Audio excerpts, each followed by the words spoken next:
Welcome to Vetted Trainers. Okay, now we move on to the thoracic bridge.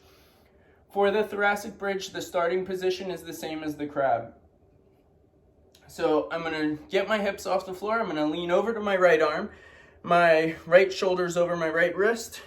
I'm going to drop my other arm over top. And if you look at my bottom elbow, I just twisted it forward towards my middle finger. And that activated all the muscles in the back of my shoulder.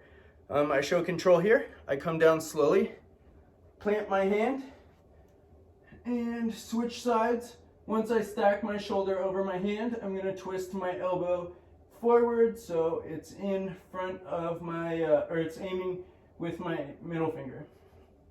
I come down slowly. So I would do 3 on each side, so 6 total. This video has been brought to you by Vetted Trainers.